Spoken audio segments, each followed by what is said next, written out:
Halloween, so we thought we'd invite you into Chavenage to tell you some of the ghost stories that have happened here over the years. So we've opened up the gates and we want to take you in to give you a tour, or a quick tour of Chavenage, and we'll talk about the ghosts.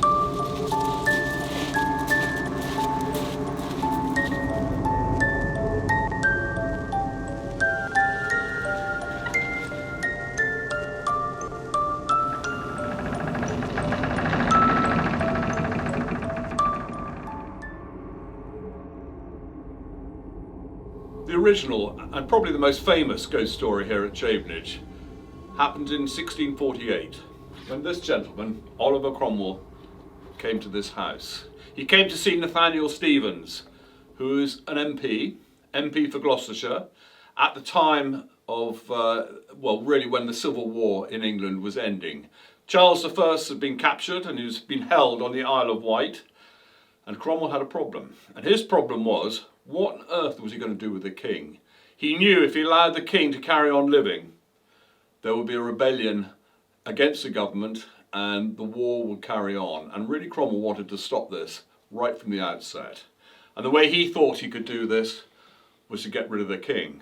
And unfortunately for King Charles I, the only way you could get rid of him was execution. But Cromwell had a bit of a problem. He needed the support of government. It was a parliamentary democracy, and Parliament had to decide on the future of the king. But Cromwell's problem was he didn't have enough support in the House of Commons in England to get this bill of execution through.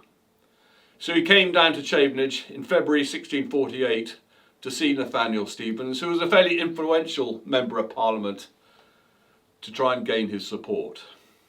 The story was, they spoke through the night, trying to persuade each other of their views, because Nathaniel's view was dead against Cromwell's.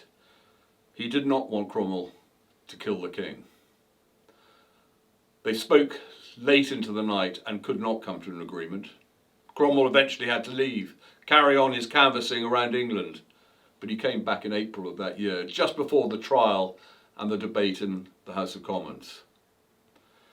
When he came back that time in April, he found Nathaniel Stevens, his health had taken very much a turn for the worse. He was so ill that when Cromwell came here, he was too ill even to see him.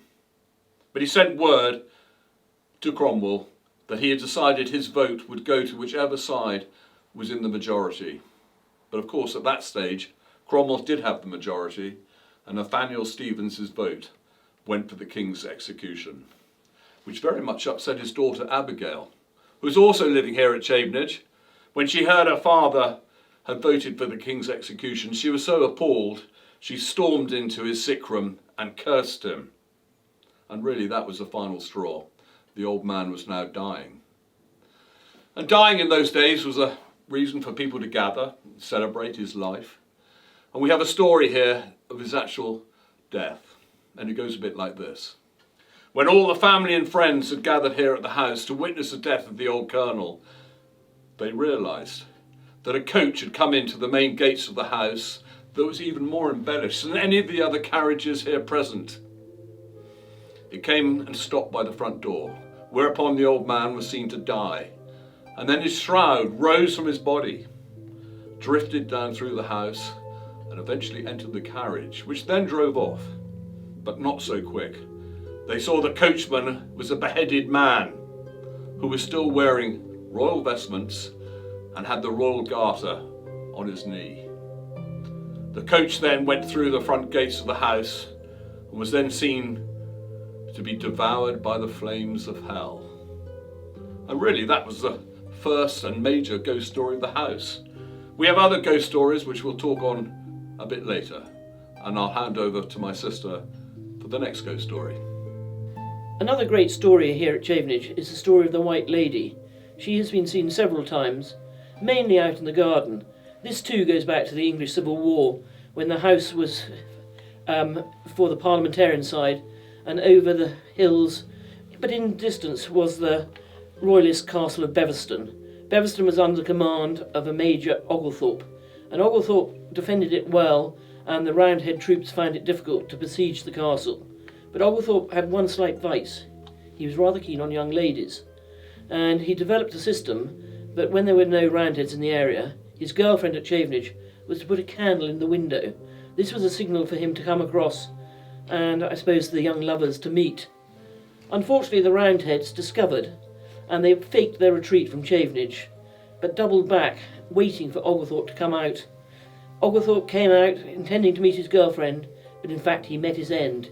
He was dragged back to Beverston, where he was hung from his own ramparts, his body scattered around. The young girl, so upset in her part in her lover's demise, soon after took her own life. And it is her ghost which we see wandering around, trying to warn her lover not to come out. At Chavenage we still got the window in which this young lady put her candle, the candle which was a signal to her lover to come. Caroline and I both grew up here at Chavenage. Our parents had inherited the house as a wedding present in 1958, and this was all we knew as our childhood playground. Unfortunately, my room that I was put in had to be exorcised twice by my great-grandmother. Originally my room was a guest room, and apparently the guests complained that in the middle of the night a spooky figure would be leaning over them with heavy epaulets on his shoulder. And obviously something had to be done about it, so that she got hold of the local vicar to come up and do an exorcism, but apparently nothing seemed to work. And eventually she said, well, I must have got the wrong religion. And she tried the Roman Catholic priest to come up and do his exorcism. Well, unfortunately the ghost still kept appearing. And the room eventually had to be abandoned.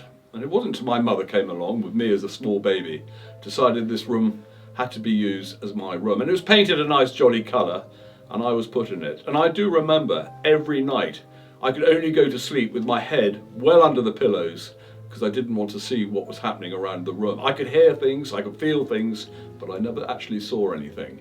And I wouldn't come out from under the pillow till I could hear the birds singing in the morning, when I knew it was light, and I was then safe to come out of my hidey hole. That room is now used as a dressing room, but I had a friend who was staying and had to put him down a room along a corridor away from me. So number 1, which is the name of the room, was the ideal room.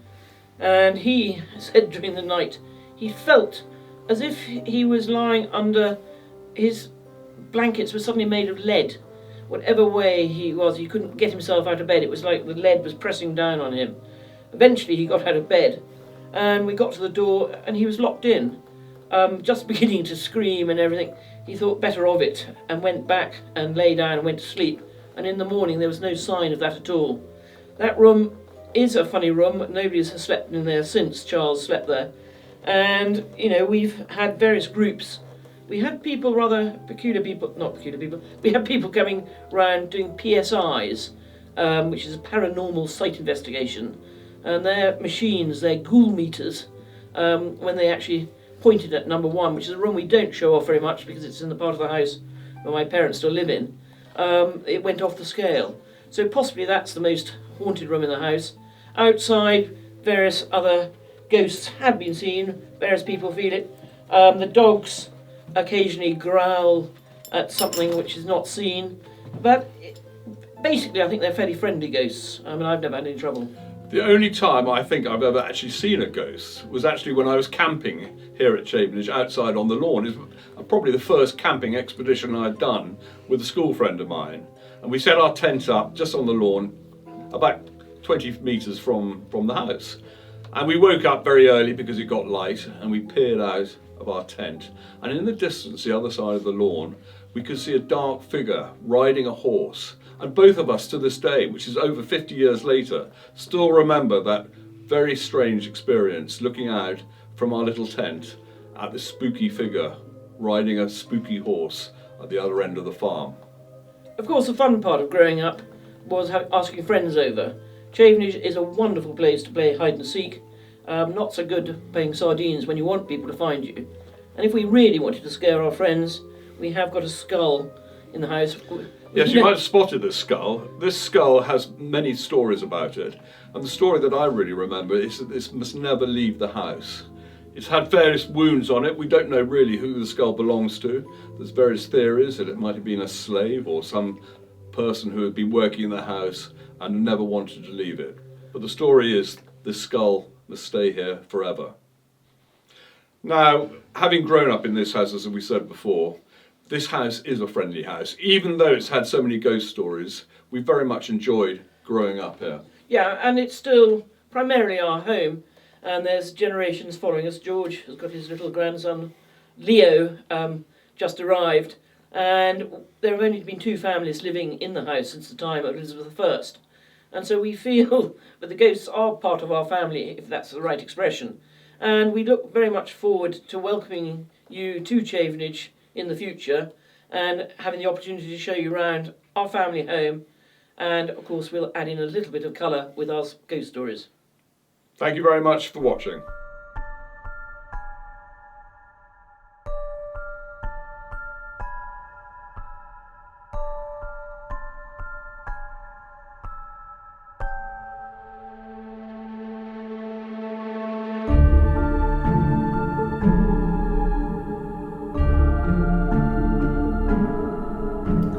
Welcome to At Home at Highclere for Viking.TV, and of course At Home with various ghosts and ghost stories tonight. Halloween is such a wonderfully spooky time of year. It's when the worlds of the living and the dead are crossing over, and you can go from one world to another, although I think most of us prefer not to head over towards the world of the dead and the world of the ghosts and the vampires. Highclere has its own share of ghost stories, I think partly because Highclere has such a long history and heritage. Families and people have lived here for at least 1200 years, and in the fields and Beacon Hill around it for about 4,500 years. So of course other people have walked the paths, gone through various stores, travelled through the woodlands, and lived in this part of the world, had their loves and their tragedies before us. And somehow their spirits often speak to us. Not to everybody, but perhaps to some people. As well as the real ghost stories, to which I'm going to come back a little bit later, we also have our own ghost stories, which are those we set up for some of the people who work for us. One of our favouriteest tricks, which causes great hilarity, is to ask a new member of our team to go up to the top floor of the castle and open the second door along on the left-hand side to try to find something, a painting, whatever else we set as a project. When you open the cupboard, however, what you find is Gladys the nurse, who's actually there ready to help us with any setup for Almina and the stories of the First World War. James Hunter, who's quite a tall young man, went along, duly opened the cupboard, screamed, fell flat on the floor and burst into tears, which obviously made the rest of us howl with laughter. The lighting wasn't very good and he's picked himself up, but it was a great and very funny scene. But he's not the only one. And Hannah, who helps us with PR, thought, no, there's no ghosts up there. I'll go up there and I'll help everybody find some prams, which we were looking for. So along she went, and unbeknownst to her, Josh, our joiner, our wood craftsman, had hidden round another door. And as she went along the corridor, he reached out a long measuring tape, and he just touched the top of Hannah's head. I can't tell you, we heard the screams throughout the castle, and everybody then ran away, leaving Hannah screaming. And then John Guntle, our castle manager, went upstairs to help or find out what was going on. And he asked Paul Mac to go in a room, and Paul Mac's quite scared of the dark, whereupon he shut the door and wouldn't let Paul Mac out. So we're perhaps not always grown up sometimes, but I think that's part of the joy of working at Team Highclere. So there's always the stories of the ghosts who aren't here, and then on top of that there's the stories of the ghosts who I have seen. My husband hasn't actually seen any ghosts, or says he hasn't, but I did meet a ghost probably when my son Eddie was 2 or 3 years old, so some years ago now. And I was walking down some very old stairs, which had certainly been there for medieval times. And at the bottom, I went through a wide set of doors and turned to the right. And I'd put Eddie on a little tricycle. I was pushing him in front of me because it saved carrying him. And as I looked behind and to the left, I saw a shape coming towards me, and I knew there was nobody else in the castle. And I looked again, and he started following me down the passageway. He was a little bit taller than I am, and he was wearing a little grey cravat here. And I was saying to Eddie, faster, faster, and our Labrador, the other side of some safety doors, fire doors, was barking like I don't know what. Anyway, by this time we were moving at some speed, and we burst through the doors. And there, thank goodness, the ghost stopped and we carried on. But it was a part of a corridor I avoided for some time. It was only much later that I think I discovered the story, which was that I'd asked for a priest to come and bless the castle and wish us well. It's an amazing ceremony, blessing your house, welcoming visitors, asking them in to sit and eat, asking them and blessing a bedroom and that they sleep well when they stay with you. And in this case also blessing this particular chap and asking him to move on. It turns out that an earlier countess had lost a baby, possibly through something like cot death, who knows. But at a time when the nursery maid was supposedly sitting by the baby and watching it, she hadn't been. She'd been with a footman, and there was a huge amount of blame and grief. But sadly, the footman ended up committing suicide very, very close to where I'd seen him, and he cut his throat and sadly died there. So it was asking this footman to say there is no blame or grief and it's now time to move on. So I haven't really seen him since, which is hugely positive, but I'm not actually also particularly looking for him, and I always glance slightly nervously if it's dark as I again head along that corridor. So there's quite a few other stories, I'm not the only one, and there's the odd painter who's worked on the top floor where I'm sitting now, who's heard or seen something, and they've been seen running along the corridor, down the stairs, overtaking everybody, along out through the courtyard, and they are not coming back again. I'm not quite sure what they saw, but they weren't going to try and see it again. So I think, like every old house, it has its stories, it has its ghosts, and it has its spirits. They're not all necessarily bad at all, and they're not necessarily going to harm us, but they seem to be somehow caught between our world and the next. And that's all what Halloween is about. So I'm sitting here in a rocking chair, which is always a little bit spooky, and if you set it rocking when someone doesn't know, and in fact that was another trick played on Hannah, who full of enthusiasm walked into a room to find Josh had quietly rigged up a rocking chair so that as she walked in it started mysteriously rocking, which led to more screams. But overall, these are, I suppose, it's our imagination, isn't it, which sets us apart perhaps from other dogs or horses in this particular real world that we live in. I mean, in terms of outside, when you walk through the woods and the fields, I think all of us can feel an affinity with nature and a sense of those who've gone before, and we hope there's many who will come after us. Around England in particular, there's old graveyards and cemeteries because the visible heritage and landscape is so well marked compared to other countries. You can see where there's the remains of burial mounds from the Bronze Age or the Iron Age.